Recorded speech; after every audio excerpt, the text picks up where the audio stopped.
I'm Shalaka Deshpande. Welcome to my YouTube channel. In today's session, we are going to discuss the next part of the architecture of 8051, that is the registers which are present in the 8051. Today, I'm sorry. Today, we are going to see the CPU registers. Okay. So, what are these CPU registers? Today, the registers which we are going to see are present in the on-chip ROM SFR. Okay. So let's get started with the CPU registers. Now there are various types of registers. Working registers. Okay, so what are the working registers? Working registers are accumulator A, B registers, registers R0 to R7 in each bank. Now in 8051 there are 4 banks. There are 4 banks of registers: bank 0, bank 1, bank 2 and bank 3. Bank 0, bank 1, bank 2, bank 3 contains 7 registers. Each bank is having 7 registers and those registers are 8-bit registers. These are also called as a scratch pad registers. Okay. So let's see the address of these registers. First is bank 0, 00H to 07H. Then next is the bank 1. Bank 1 is 08H to 1FH. Then the bank 2. Bank 2 is 11H to 17H. And then the bank 3. Bank 3 is 18H to 1FH. So you see, these are the addresses of these banks, and each register bank is having 7 registers. R0 to R7, 8-bit each. Okay, and when you reset 8051 microcontroller, by default bank 0 is selected. When you reset 8051, by default bank 0 is selected. Now let's see the registers one by one. Okay, now first is the accumulator register. Accumulator register is a 8-bit register. It is also called as a A register. So it is a very important register in 8051. So whenever we are performing logical and arithmetic instructions, one of the operands is stored in accumulator register before performing any arithmetic or logical operation. And after performance of arithmetic and logical operation is over, the result of that logical or arithmetic operation is again stored in the accumulator A register. Okay, clear? Means suppose I want to perform the addition of 4 and 5. One of the operands, either 4 or 5, will be stored in accumulator register A and other will be stored in another register. Okay. And after performing the addition 4 plus 5, the result 9, that result is also stored in the accumulator register. And if we are going to perform series of arithmetic and logical operation, intermediate results, they are also stored in the accumulator register. Okay, clear? So this was the accumulator register. Now next register is a B register.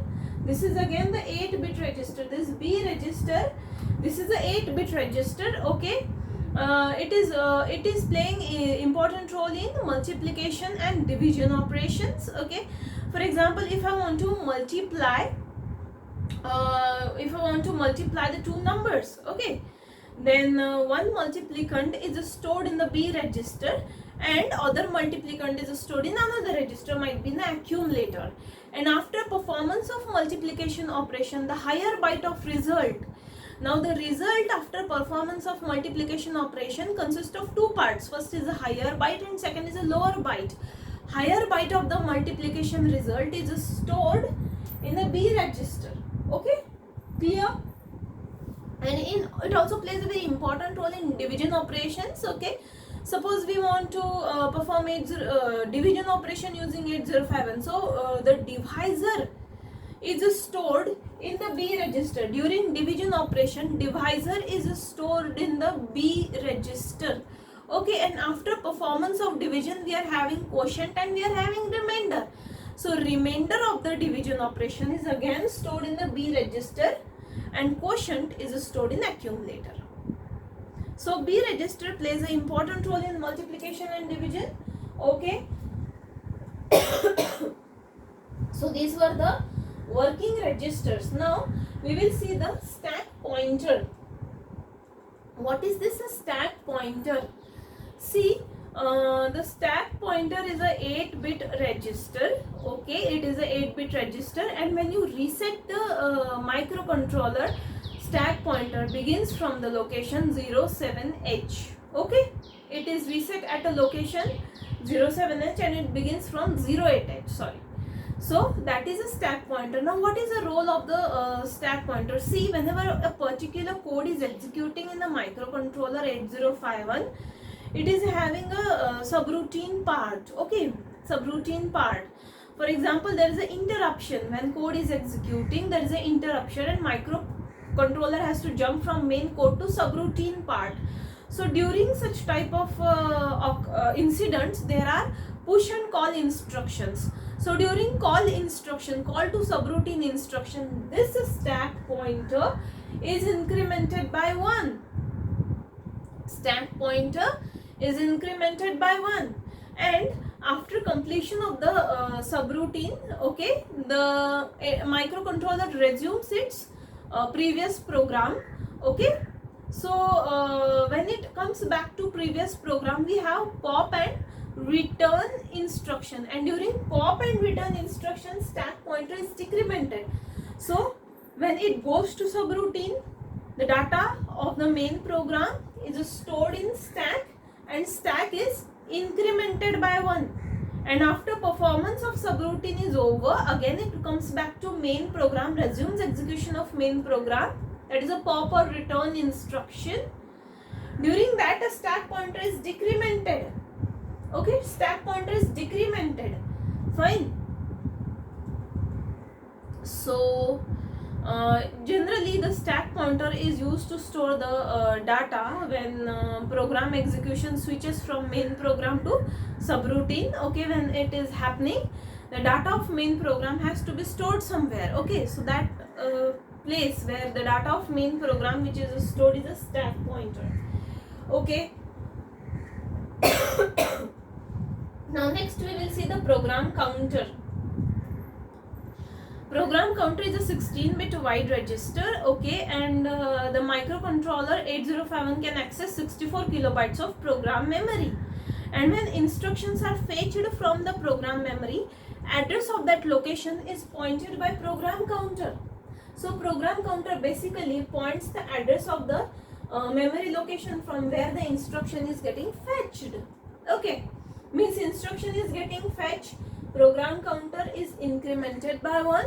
Again the next instruction, it points, when program counter is incremented by 1, it points to the next instruction, the address location where next instruction is located.